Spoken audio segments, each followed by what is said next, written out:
नमस्कार, मी विजय साळवी. एबीपी माझाचा विशेष कार्यक्रम 0 ओव्हरमध्ये मंडळी आपलं स्वागत. गर्व से कहो हम हिंदू है अशी गर्जना राष्ट्रीय राजकारणात पहिल्यांदा करणारे शिवसेना प्रमुख बाळासाहेब ठाकरे यांनी त्यांच्या आक्रमक शैलीतल्या हिंदुत्वासाठी देशभर ओळख मिळवली होती. मंडळी, तो एक काळ होता. काटक शरीरयष्टी असलेले बाळासाहेब ठाकरे हे खांद्यावर भगवी शाल ओढून जेव्हा मंचावर यायचे तेव्हा मुंबईतलं शिवाजी पार्क असो किंवा परभणीतलं इंदिरा मैदान असो, प्रत्येक ठिकाणी जनसागर ओसंडून वाहत असायचा. सभांमधून हिंदुत्वाचा एल्गार व्हायचा. इतकंच काय तर 90च्या दशकात बाळासाहेब ठाकरेंना देशात हिंदुत्वाचा पोस्टर बॉय म्हणून लोकमान्यता मिळाली होती आणि त्यानंतर हिंदुत्वाच्या बळावर त्यांच्या शिवसेनेला मिळालेली सत्ता साऱ्या महाराष्ट्रानं पाहिली. त्यांच्या आक्रमक हिंदुत्वाचे देशभर चाहते तयार झाले होते. त्या काळात बाळासाहेबांना मानणारा वर्ग देशभर इतका मोठा होता की उत्तर प्रदेशात त्यांच्या शिवसेनेचा आमदारही विधानसभेत निवडून आला होता. त्यांनी 1986 साली विलेपार्लेच्या पोटनिवडणुकीत धर्माच्या मुद्द्यावर प्रचार केला. याच कारणामुळे त्यांना 6 वर्षांसाठी मतदानाचा अधिकार गमवावा लागला होता. मंडळी, हिंदुत्वाच्या त्याच लाटेवर भारतीय जनता पक्ष स्वार झाला आणि त्याच हिंदुत्वाच्या एकतेची ताकद आपल्याला आज राष्ट्रीय राजकारणात दिसते. भाजप पक्ष म्हणून मोठा झाला, तशीच शिवसेनाही राज्यव्यापी बनली. बाळासाहेबांनीही उतारवयात शिवसेनेचे नेतृत्व हे उद्धव ठाकरेंच्या हाती दिलं. पण उद्धव ठाकरेंचं नेतृत्व हे बाळासाहेबांसारखं आक्रमक नव्हतं आणि नाही. उद्धव ठाकरेंचा मूळ स्वभावच शांत आणि संयमी आहे. पुढे आदित्य ठाकरेंनीही पक्षाला नव्या पिढीचा, तरुणांचा पक्ष बनवण्यासाठी अनेक गोष्टी बदलल्या. परिणामी काळाच्या ओघात आणि बदलत्या राजकीय परिस्थितीत बाळासाहेबांच्या शिवसेनेची आक्रमकता कमी झाली. पण पक्ष सत्तेत राहत होता. अगदी 2019 सालीही शिवसेनेला भाजपसोबत सत्तेत जाण्याची संधी मिळाली होती. पण तेव्हा त्यांनी काँग्रेससोबत जाऊन मुख्यमंत्रीपद मिळवलं आणि पुढे काय काय झालं हे मी काही तुम्हाला नव्यानं सांगणार नाही. पण मंडळी, गेल्या 5 वर्षात एक गोष्ट मात्र नक्की झाली आणि ती म्हणजे भाजपकडून आणि एकनाथ शिंदेंकडून प्रामुख्यानं मराठी जनतेच्या मनावर बिंबवण्याचा प्रयत्न झाला. ती म्हणजे उद्धव ठाकरेंनी काँग्रेससोबत जाऊन हिंदुत्व सोडलं. इतकंच नाही तर बाळासाहेबांच्या विचाराचा वारसाही त्यांनी सोडून दिला. नुकत्याच झालेल्या विधानसभा निवडणुकीत उद्धव ठाकरेंच्या शिवसेनेला मोठा फटका बसला. राज्यातल्या मतदारांनी त्यांना नाकारल्याचं आकडेवारीतून दिसलं. त्यामुळे महापालिकेच्या आगामी निवडणुका या उद्धव ठाकरे आणि त्यांच्या पक्षाच्या दृष्टीनं अस्तित्व दाखवून देण्याची संधी ठरणार आहे. त्यातही एखाद्या राज्यापेक्षा मोठं बजेट असलेली मुंबई महापालिका ही त्यांना सर्वात महत्त्वाची आहे. गेल्या 2.5 दशकांपासून मुंबई महापालिका ही उद्धव ठाकरेंच्या हातात आहे. या मुंबई महापालिकेची निवडणूक येत्या काळात कोणत्याही दिवशी जाहीर होईल. त्यामुळे मुंबई महापालिका आपल्या हातात राखण्यासाठी उद्धव ठाकरेंनी पुन्हा एकदा बाळासाहेब ठाकरेंचाच पॅटर्न हाती घेतल्याचं राजकीय निरीक्षकांचं म्हणणं आहे. गेल्या काही दिवसांपासून बांगलादेशामध्ये सातत्याने हिंदूंवरती अत्याचार होत आहेत, हल्ले होत आहेत. हिंदूंवरती रोज अत्याचार होत आहेत, तरी देखील आपण गप्प आहोत. मग आपले विश्वगुरु हे अत्याचार नुसते पाहत का बसलेले आहेत?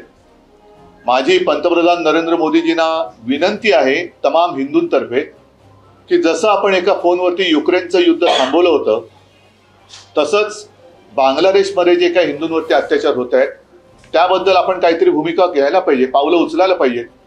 80 वर्षापूर्वीचं मंदिर हे पाडायला निघाले. मग तुमचं कुठे हिंदुत्व, कसलं हिंदुत्व आहे तुमचं? आम्हाला तुम्ही जेव्हा प्रश्न विचारता तुम्ही हिंदुत्व सोडलं का, तुम्ही काय सोडलेलं आहे आता? ना तुम्ही आमच्या इथली मंदिरं वाचू शकत, ती तुमच्याच राजवटीमध्ये रेल्वे प्रशासन पाडतंय, तरी आपलं केंद्र सरकार आणि राज्य सरकार ढिंब आहे. म्हणजे आता मंदिरं कुठे सेफ आहेत? अगदी बांगलादेशात पण नाही आणि आपल्या मुंबईत पण नाही आहेत. म्हणजे एक आहे तो सेफ आहे, ते कुठे मंदिरं कुठे सेफ आहेत? जर त्यांच्यात थोडं जरी हिंदुत्व बाकी राहिलं असेल, लाज लज्जा शरम हिंदुत्वावर त्यांच्यात बाकी राहिली असेल, तर भारतीय जनता पक्षाने आणि पंतप्रधानाने बांगलादेशात हिंदूंवरती होणाऱ्या अत्याचाराबद्दल बोलावं. आमच्याकडे जे दादर स्टेशनचं मंदिर पाडायचा फतवा, हा शब्द मी मुद्दामून वापरतो कारण तो भाजप सरकारने काढलेला आहे, तो फतवा त्याच्याबद्दल त्यांनी बोलावं. सिडकोचा डोळा तिथल्या मंदिराच्या जागेवरती आहे, तो भूखंड कोणाला देणार आहेत त्याच्याबद्दल बोलावं आणि मग त्याने आम्हाला हिंदुत्वावरती विचारावं. ऐकलं उद्धव ठाकरेंना. मंडळी, उद्धव ठाकरेंनी प्रसिद्धी माध्यमांच्या प्रतिनिधींना आज या पत्रकार परिषदेचं निमंत्रण धाडलं. त्यावेळी सगळ्यांना वाटलं होतं की गेल्या काही दिवसांपासून सुरू असलेल्या स्वबळाच्या बातम्या शरद पवार आणि अजित पवारांची भेट या राजकीय विषयांवर ते बोलतील, पण ते काय बोलले ते आपण सर्वांनीच ऐकलंय आणि त्यामुळं राज्याच्या राजकारणात एका प्रश्नाची चर्चा सुरू झाली आहे। तोच प्रश्न आम्ही 0 ओव्हरच्या निमित्तानं तुम्हाला विचारला। कोणता आहे तो प्रश्न पाहूयात पोल सेंटरला। आजचा प्रश्न बांगलादेशातील हिंदूंवरील हल्ल्यांवरून उद्धव ठाकरेंचा पुन्हा हिंदुत्वाचा एल्गार महापालिकेत फायदेशीर ठरेल का? होय आणि नाही असे 2 पर्याय या प्रश्नावर आम्ही आपल्याला दिलेले आहेत।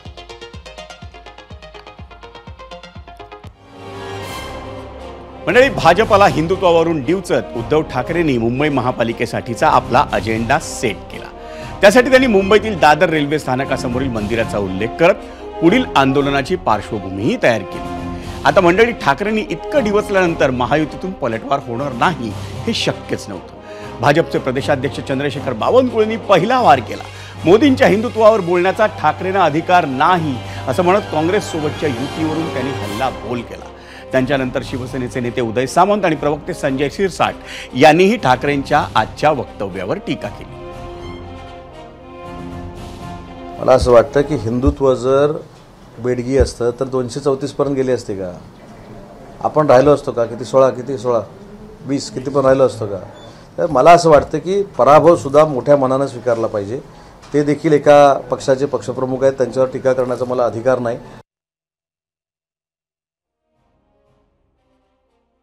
एकीकडे बांगलादेशचं उदाहरण द्यायचं, दुसरीकडे दादरच्या मंदिराचं उदाहरण द्यायचं, तिसरीकडे सिडकोच्या मंदिराचं उदाहरण द्यायचं। ही जी गफलत जी चालू होती त्यांची, ती प्रेस नव्हतीच,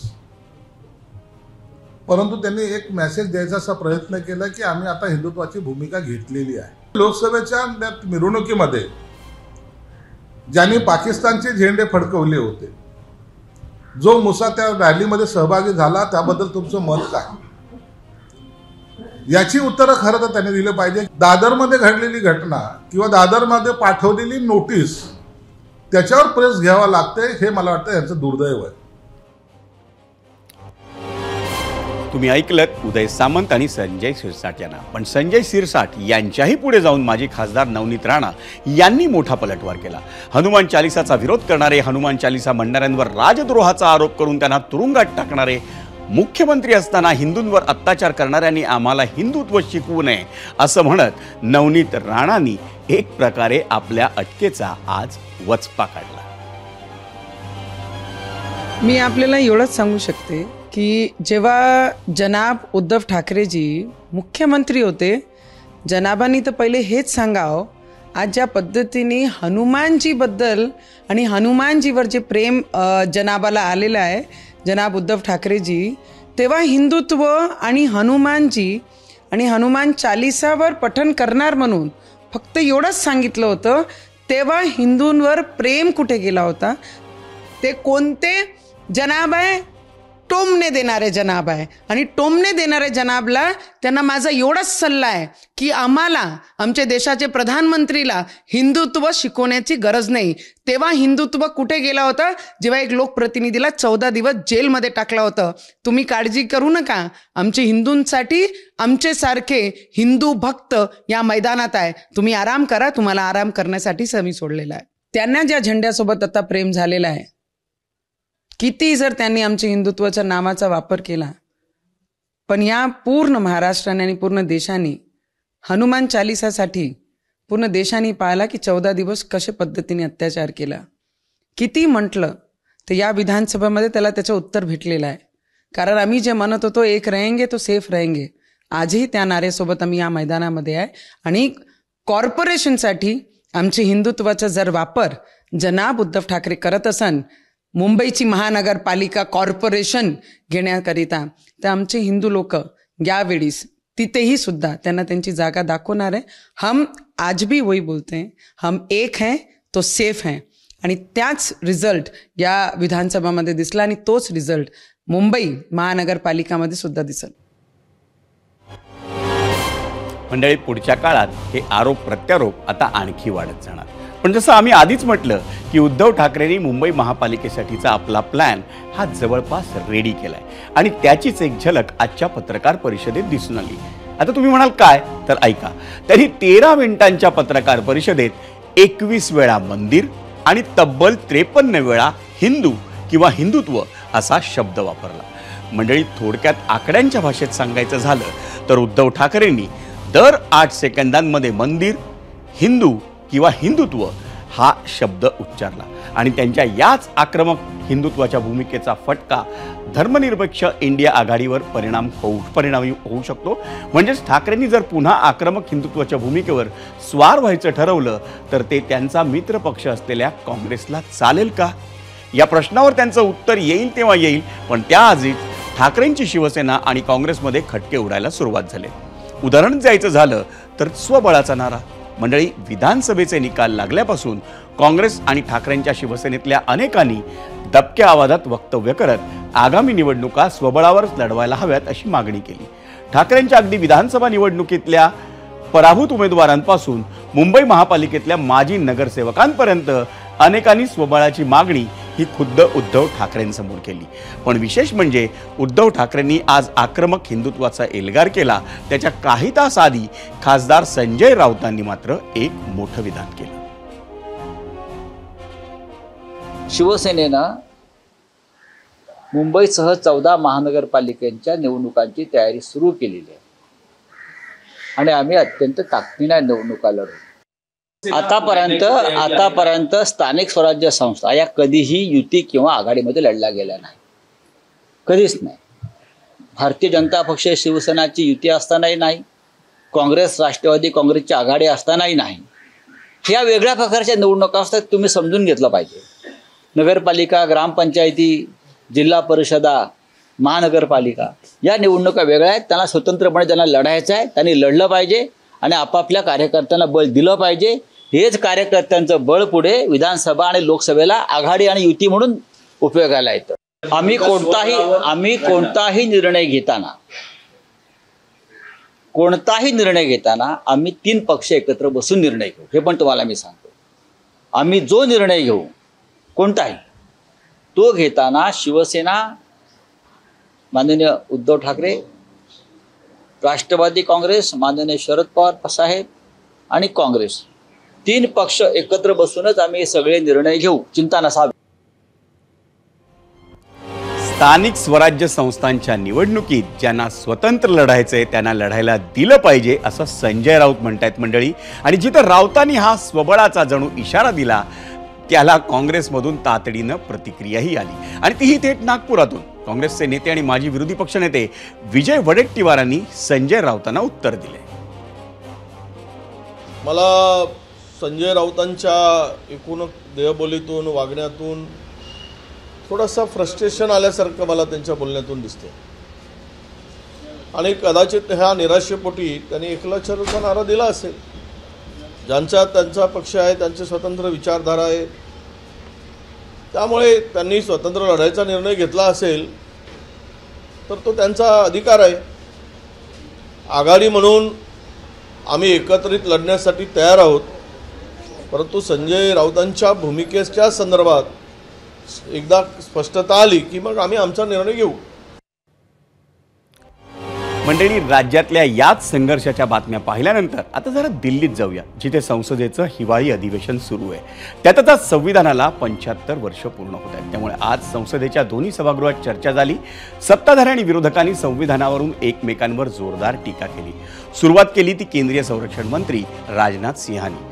काँग्रेसने गेल्या सत्तेत असताना संविधानाचा किती अपमान केला याचा पाढा वाचून राजनाथ सिंहांनी काँग्रेसवर टीका केली.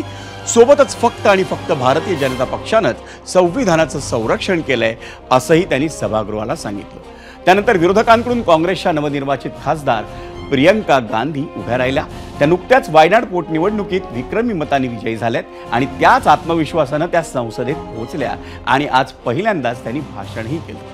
आपल्या भाषणाच्या सुरुवातीलाच प्रियंका गांधी यांनी 13 डिसेंबर रोजी दहशतवादी हल्ल्याच्या वेळी संसदेच्या सुरक्षा करत असताना शहीद झालेल्या सुरक्षा कर्मचाऱ्यांना श्रद्धांजली अर्पण केली आणि त्यानंतर संविधानाच्या अधिकारांची त्यांनी चर्चा केली.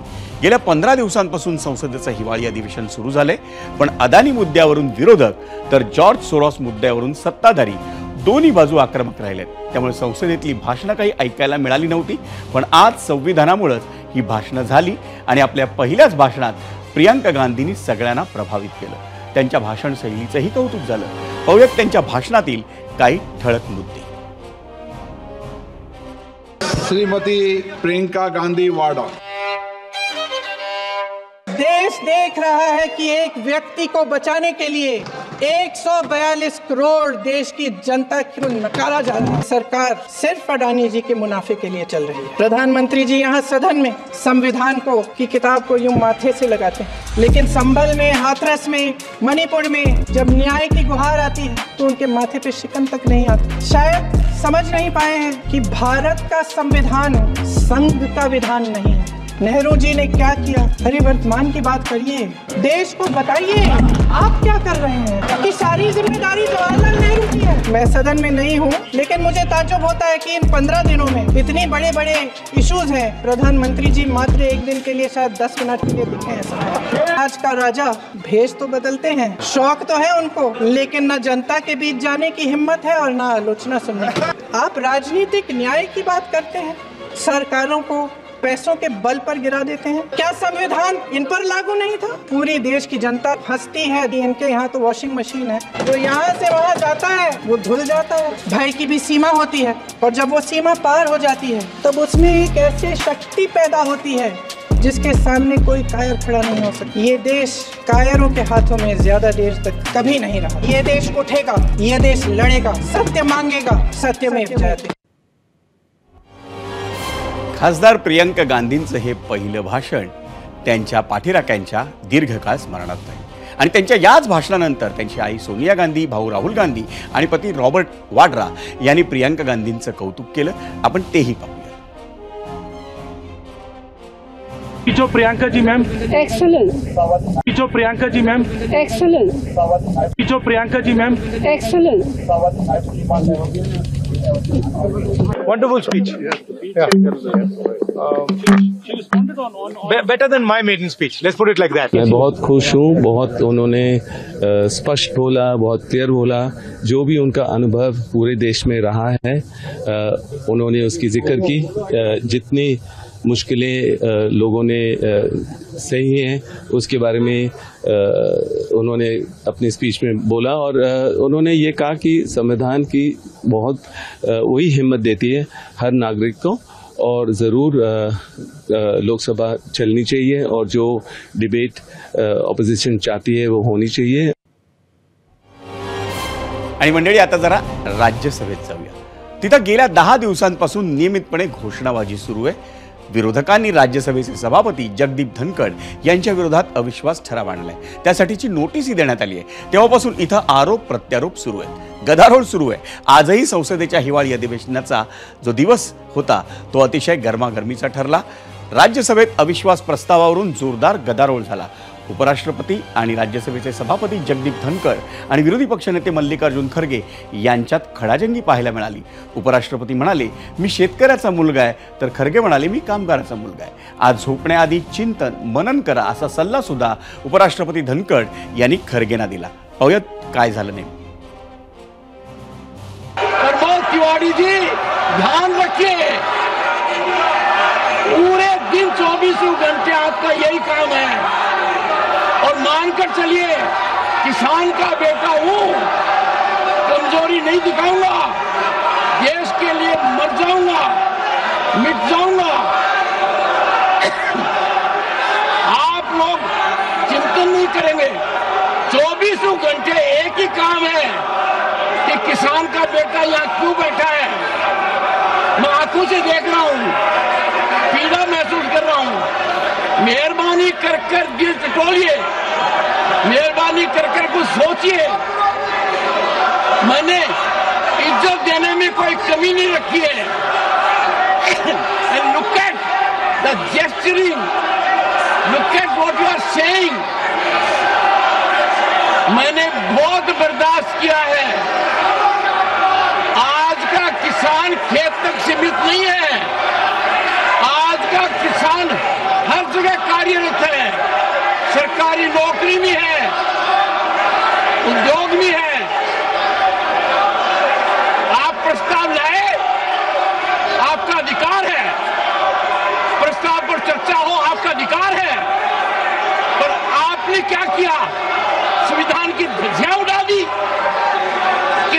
सरकार के प्रस्ताव को आपके यहाँ से बयान जारी होता है कि हमारे प्रस्ताव पर क्या हुआ। अरे कानून पढ़िए, आपका प्रस्ताव आ गया, 14 दिन बाद आएगा। आपने एक मुहिम चला रखी है। प्रमोद तिवारी जी, आप अनुभवी नेता हैं। प्रमोद तिवारी जी, आप अनुभवी नेता हैं। टटोलिए, आपने चुन चुन कर क्या बात की है। रेजोल्यूशन नहीं आया, अविश्वास प्रस्ताव ले आइए। अरे पढ़िए उन 10 पॉइंट को।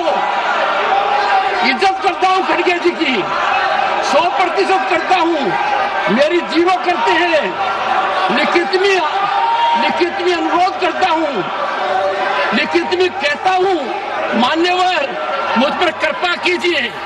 जो समय आपको ठीक लगे मेरे से मिलने का समय निकालिए। मेरे पास नहीं आ सकते तो मैं आऊंगा।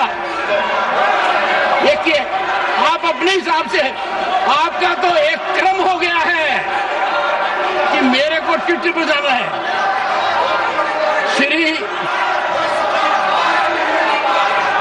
श्री मल्लिकार्जुन खड़गे, Don't be shameless. Let him speak. Don't be shameless. Don't do what you want. Don't be shameless. Let him speak. Who are you? Let him speak. Let him speak. You should be. Let him speak. Let him. किसी भी हालत में कमजोर नहीं पड़ूंगा ना, सबकी सुनूंगा, पूरे दिन सुनूंगा, पर कमजोर नहीं पड़ूंगा। आणि मंडळी, 0 ओव्हरच्या आजच्या भागात उद्धव ठाकरेंच्या हिंदुत्वाच्या भूमिकेबाबत आम्ही विचारलेल्या प्रश्नावर तुम्ही सोशल मीडियावर दिलेल्या प्रतिक्रिया पाहण्यासाठी आपण जाऊयात मीडिया सेंटरला आणि पाहूया पहिल्यांदा आपला आजचा प्रश्न काय होता। बांगलादेशातील हिंदूंवरील हल्ल्यांवरून उद्धव ठाकरेंचा पुन्हा हिंदुत्वाचा एल्गार, महापालिकेत फायदेशीर ठरेल का, होय आणि नाही, असे 2 पर्याय आम्ही आपल्याला दिले होते। याच्यावरचा कौल आपण पाहणार आहोत थोड्या वेळाने, पण आधी पाहूया आपण दिलेल्या प्रतिक्रिया। विजय सावंत म्हणतायत फायदेशीर ठरू नये, सत्तेसाठी मध्यंतरी दाखवलेले रंग पाहिलेत, असं त्यांनी युट्यूबवर म्हटलंय। युट्यूबवरच सुभाष सानप म्हणतायत जेव्हा हिंदुत्ववादी भूमिका घ्यायची वेळ होती तेव्हा घेतली नाही, वारंवार बदललेली भूमिका जनतेला पटली नाही, त्यामुळे आता काही फायदा होणार नाही।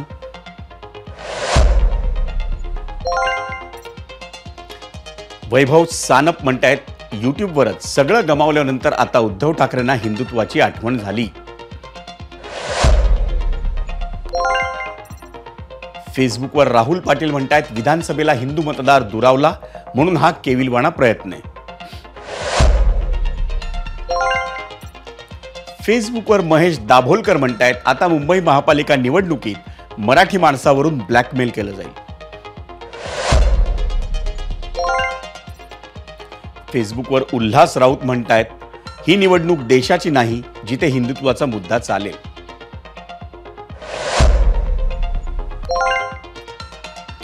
फेसबुकवरच पंकज धुळे म्हणतायत यांना राज्यातील जवळच्या शहरात साधू संत वाचवता आले नाहीत आणि चालले बांगलादेशातील हिंदूंची काळजी करायला।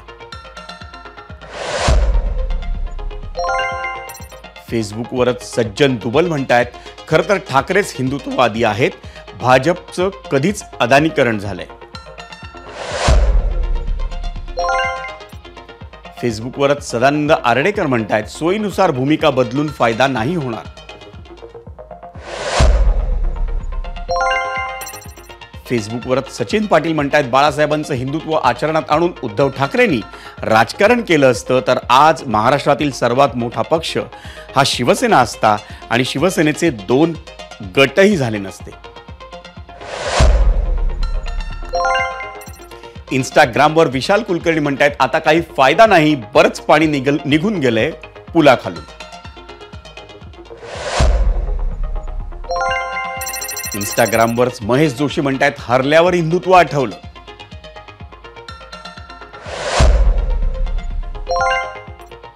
इंस्टाग्रामवर प्रितेश टकळे म्हणतायत मुंबई महानगरपालिका ही उद्धव ठाकरेंसाठी सोन्याची कोंबडी आहे, त्यासाठी काही दिवस ते सेक्युलर भूमिका सोडून हिंदुत्ववादी दिसतील।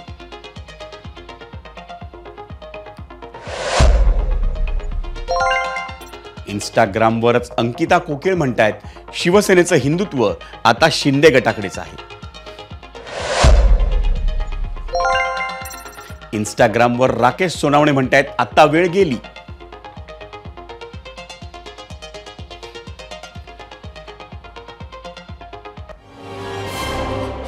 आणि 0 ओव्हर मधल्या पहिल्या प्रश्नावर तुम्ही सोशल मीडियावर दिलेल्या प्रतिक्रिया आपण पाहिल्यात. आता त्याच प्रश्नावर तुम्ही दिलेला कौल पाहण्यासाठी आपण जाऊयात पोल सेंटरला. प्रश्न पुन्हा एकदा आपण पाहणार आहोत. बांगलादेशातील हिंदूंवर झालेल्या हल्ल्यांवरून उद्धव ठाकरेंचा पुन्हा हिंदुत्वाचा एल्गार. महापालिकेत फायदेशीर ठरेल का? युट्यूबवर मतं आली 14,000. 71% प्रेक्षक म्हणतायत होय आणि 29% म्हणतायत नाही.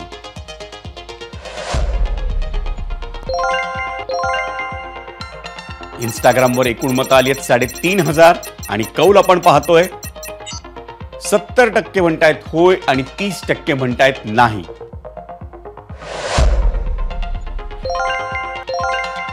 एक्स वरचा कौल आपण पाहतोय 32% म्हणतायत होय फायदेशीर ठरेल आणि 68% म्हणतायत नाही. फेसबुकवरचा कौल आपण पाहतोय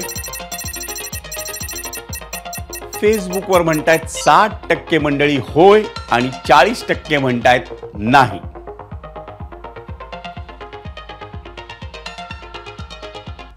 मंडळी, पाण्यावर काठी मारली ना तर पाणी वेगळं होतं असं म्हणतात, पण शरद पवारांच्या राष्ट्रवादी काँग्रेस पक्षात आणि त्यांच्या कुटुंबात कधी फूट पडेल असं कधी महाराष्ट्राला वाटलं नव्हतं. पण शरद पवारांच्या सख्या पुतण्याच्या म्हणजे अजित पवारांच्या नेतृत्वाखाली राष्ट्रवादी काँग्रेसमध्ये उभी फूट पडली.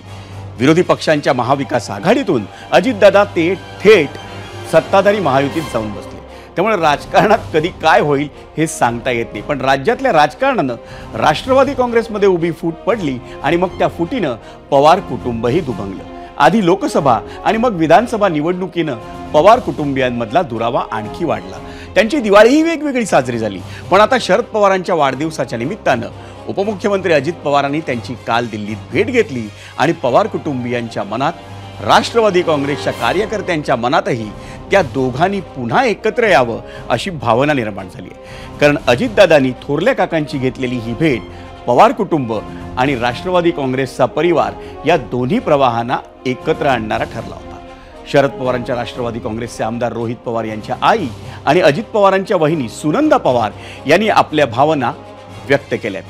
पवार साहेब आणि अजितदादांनी कुटुंब म्हणून एकत्र यावं ही भावना बोलून दाखवताना सुनंदाताईंनी राजकारणावर थेट भाष्य करणं टाळलंय, पण कार्यकर्त्यांच्या भावना जपायला हव्यात असा उल्लेख त्यांनी केला.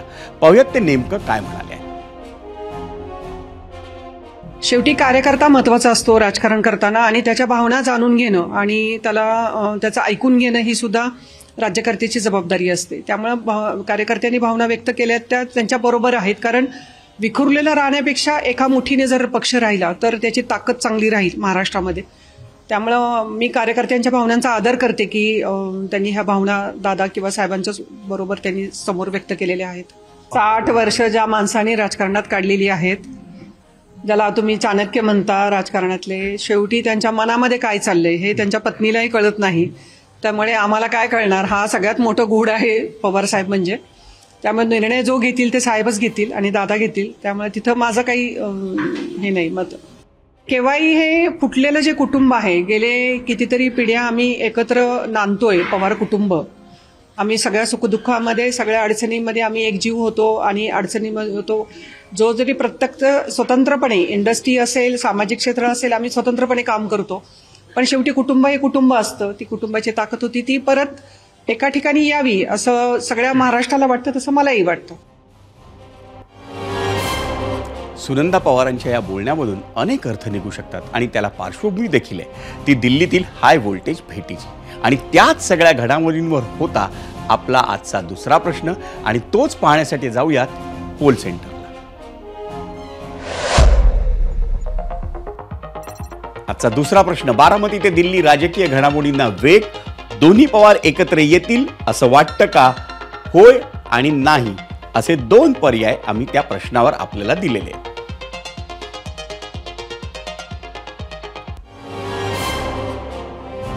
मंडळी, सुनंदा पवार बोलल्या आणि त्यांनी केलेल्या वक्तव्याचे राजकीय पडसादही उमटू लागले.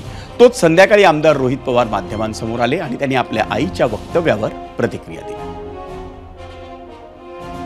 आई राजकीय नाही आहे, आई सामाजिक आहे. सामाजिक दृष्टिकोनातून तिने आत्तापर्यंत काम केलेलं आहे. तिचं मन फार साफ आहे. मनामध्ये आणि ध्यानामध्ये कुठेही राजकारण नाही. प्रामाणिक पद्धतीने त्या ठिकाणी व्यक्तिगत तिने तिथं तिचं मन व्यक्त केलं. आणि तसं बघितलं तर भावनिक दृष्टिकोनातून सुद्धा आणि कुटुंब एक असणं हे महत्त्वाचं आहे. हे अख्ख्या महाराष्ट्राला, देशाला त्या ठिकाणी माहीत आहे. कारण का आपण सर्वजण भारतीय संस्कृती समजून काम करणारे लोक आहोत. भारतीय संस्कृतीला मान सन्मान देणारे लोक आहोत आणि आपल्या संस्कृतीमध्ये कुटुंब एक राहणं हे फार महत्त्वाचं आहे. आणि त्याच दृष्टिकोनातून आईली ते वक्तव्य केलं असावं असं आपल्याला म्हणावं लागेल. पवारांची सगळ्यात मोठी सून आहे माझी आई आणि त्या दृष्टिकोनातून कुटुंब एकत्रित राहावं अशी तिची भावना असावी आणि त्या दृष्टिकोनातून त्यांनी ते वक्तव्य भावनिक होऊन ते केलं असावं असं मला वाटतं. आणि व्यक्तिगत तुम्ही मलासुद्धा जर विचारलं कुटुंब म्हणून, मी राजकारण म्हणून नाही, तर 38 वर्ष 39 वर्षाचं माझं वय आहे. त्याच्यामध्ये 37 वर्ष मी सर्व कुटुंब एकत्रित बघितलेलं आहे. त्यामुळे कुटुंब म्हणून तुम्ही बोललात तर एकत्र असणं हे नक्कीच चांगलं आहे. पण शेवटी कुटुंब आणि राजकारण ह्या दोन वेगळ्या गोष्टी झाल्या. आपल्या आईने केलेलं वक्तव्य हे केवळ भावनेच्या भरात किंवा भावनिक असल्याचं सांगत रोहित पवारांनीही कुटुंब एक व्हावं अशी इच्छाच व्यक्त केली. आणि त्यांच्याच पक्षाविषयी आणखी एक बातमी समोर आली आहे, तीही दिल्लीतून. मंडळी, एकनाथ शिंदेनी 2022 साली शिवसेनेत केलेलं ऐतिहासिक बंड आणि त्यानंतर अजित पवारांनी 2023 साली राष्ट्रवादी काँग्रेसमध्ये केलेलं बंड, या दोन घटनांनी महाराष्ट्राचं राजकारण अक्षरशः ढवळून निघालंय. आता 2024 सालाच्या अखेरच्या दिवसांमध्ये महाराष्ट्राच्या राजकारणात आणखी एक भूकंप होण्याची शक्यता वर्तवण्यात येते. शरद पवारांच्या राष्ट्रवादी काँग्रेसच्या एका वरिष्ठ नेत्याने दिल्लीतल्या भाजपच्या केंद्रीय नेतृत्वासोबत चर्चा केल्याची माहिती सूत्रांनी दिली आहे. उद्योगपती गौतम अदानींच्या घरी हे दोन्ही पक्षांचे वरिष्ठ नेते एकमेकांना भेटल्याची माहिती सूत्रांनी एबीपी माझाला दिली. शरद पवारांच्या राष्ट्रवादी काँग्रेसमध्ये सध्या 2 मतप्रवाह आहेत. त्यापैकी एक मतप्रवाह असा आहे की भाजप सोबत जाऊन सत्तेत बसावं, पण दुसऱ्या गटाला वाटतं की आपण राष्ट्रवादी काँग्रेस पक्षासोबतच सत्तेत जावं. शरद पवारांच्या राष्ट्रवादी काँग्रेसमधली हे 2 मतप्रवाह आणि भाजपच्या केंद्रातील नेतृत्वासोबत दिल्लीत झालेली भेट पाहता शरद पवारांची राष्ट्रवादी काँग्रेस ही स्वतंत्ररित्या भाजपसोबत जाण्यास अनुकूल असल्याची सूत्रांची माहिती आहे. बरं, राष्ट्रवादी काँग्रेस शरद पवार पक्षासंदर्भातली गोष्ट इथंच थांबत नाही, कारण शिवसेनेचे खासदार संजय राऊत यांनीही खळबळजनक दावा केलाय. केंद्रात मंत्रीपद मिळवण्यासाठी भाजपनं अजित पवारांना टार्गेट दिल्याचं त्यांनी म्हटलंय. अजित पवारांनी शरद पवारांचे 5 खासदार फोडावेत आणि केंद्रात मंत्रीपद मिळवावं अशी भाजपची त्यांना ऑफर असल्याचा दावा संजय राऊतांनी केलाय. तर माझी अशी माहिती आहे की प्रफुल्ल पटेल किंवा अजित पवार गटाला सांगितले, तुम्ही पवार साहेबांचे 5 खासदार फोडून घेऊन या, तेव्हा तुमचा 6चा कोटा पूर्ण होईल आणि मग तुम्हाला मंत्रिपद देऊ. यासाठी पवार साहेबांच्या पक्षाचे, पवार साहेबांनी कष्टाने निवडून आणलेले खासदार, वयाच्या 84व्या वर्षी जीवाचं रान करून त्यांनी खासदार निवडून आणले आणि हे लोक त्यांचा पक्ष खासदार फोडतायत. फुटणाऱ्याला लाज वाटली पाहिजे, कोणी असतील. काल सगळे खासदार मी पवार साहेबांच्या बंगल्यावर पाहिले, मी स्वतः पाहिले. काही लोकांनी अजूनही लाज शिल्लक ठेवल्याचं मला त्यांच्या बोलण्यातून दिसत आहे.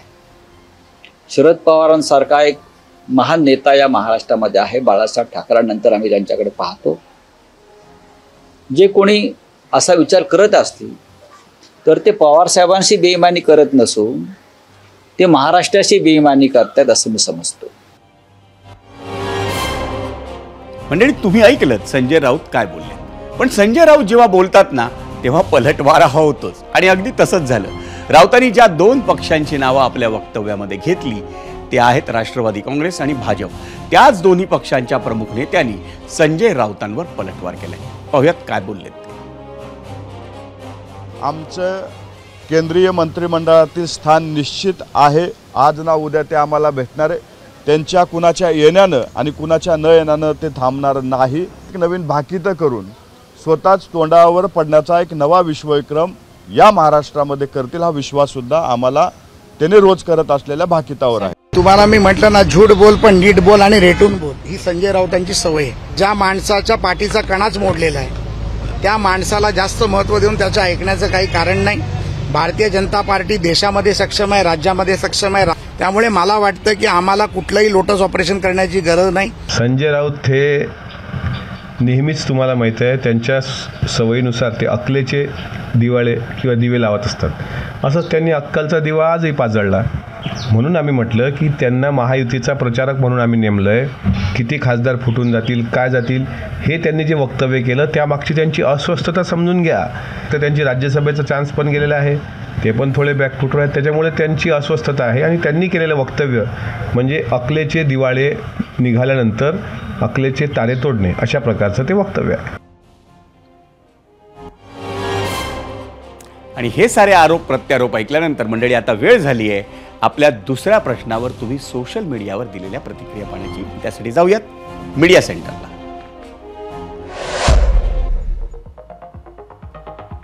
आजचा दुसरा प्रश्न होता, बारामती ते दिल्ली राजकीय घडामोडींना वेग, दोन्ही पवार एकत्र येतील असं वाटतं का? होय आणि नाही असे दोन पर्याय आम्ही आपल्याला दिलेले होते आणि त्याच्यावरचा कौल बघायचं आपल्याला, पण प्रतिक्रिया आपण बघूया. एक्सवर अभिजित म्हणतात, अजिबात नाही, दादांना एक चांगला पर्याय मिळाला आहे पुढे जाण्याचा, ते परत मागे फिरणार नाही.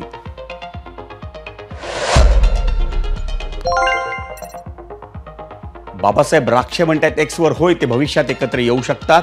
लोकसभेप्रमाणे जर विधानसभेला जर शरद पवारांचे जास्त आमदार निवडून आले असते तर त्या सर्व आमदारांचा निश्चितच एक चांगला दबाव गट झाला असता, परंतु तसे झाले नाही.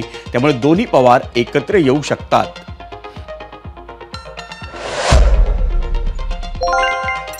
यूट्यूबवर विकास पंडित म्हणतात, कधी वेगळे नव्हतेच ते, त्यामुळे एकत्र येण्याचा प्रश्नच नाही.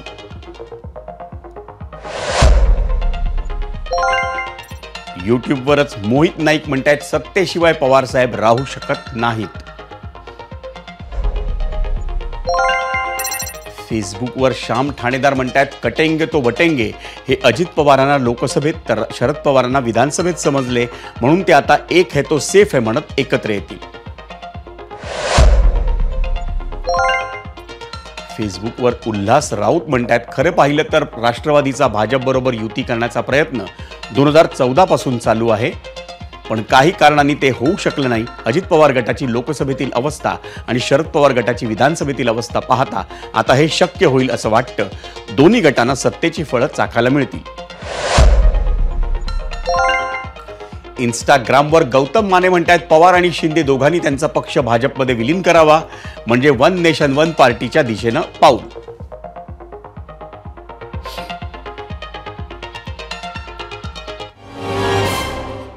आणि 0 ओव्हरच्या दुसऱ्या प्रश्नावर आपल्या सगळ्यांच्या प्रतिक्रिया किंबहुना निवडक प्रतिक्रिया पाहिल्यानंतर आता वेळ झाली आहे त्या प्रश्नावरचा कौल पाहण्याची. पाहूयात पोल सेंटरला. आधी पाहूयात की आपला दुसरा प्रश्न काय होता. बारामती ते दिल्ली राजकीय घडामोडींना वेग, दोन्ही पवार एकत्र येतील असं वाटतं का? यूट्यूबवर एकूण मतं आली आहेत 25,000. होय असं म्हणतायत 72% मंडळी आणि 28% म्हणतायत नाही. एक्सवर त्याच प्रश्नावरचा कौल आपण पाहतोय. 51% म्हणतायत होय, 49% म्हणतायत नाही. इंस्टाग्रामवरचा कौल एकूण मतं आली आहेत 2000. 81% म्हणतायत होय, दोन्ही पवार एकत्र येतील, पण 19% म्हणतायत नाही. फेसबुकवरचा कौल आपण पाहतोय. 75% म्हणतायत होय, दोन्ही पवार एकत्र येतील आणि 25% म्हणतायत नाही.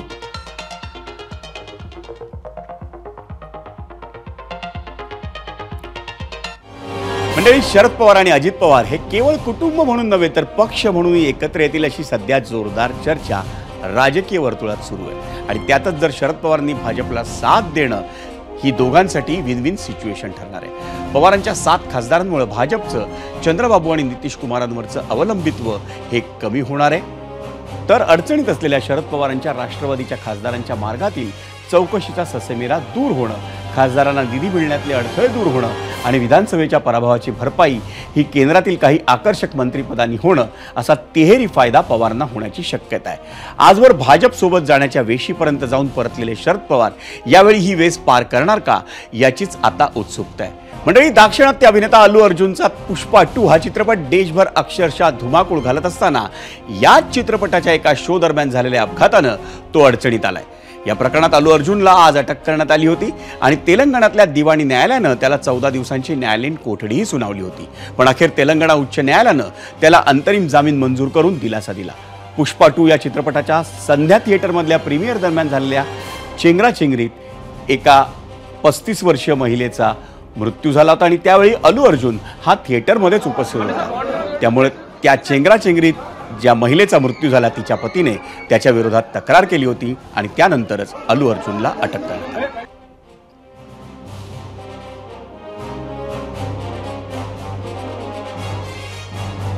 आणि मंडळी, या बातमीनंतर 0 ओव्हरमध्ये तुर्तास वेळ झाली आहे ती इथंच थांबण्याची. पण उद्या सोमवारी रात्री 7:56 पुन्हा भेटूयात 0 ओव्हरच्या नव्या बुलेटिनमध्ये नव्या राजकीय आणि सामाजिक बातम्या तसंच त्यांच्या विश्लेषणासह. पण ताज्या अपडेटसाठी पाहत राहा फक्त आणि फक्त एबीपी माझा.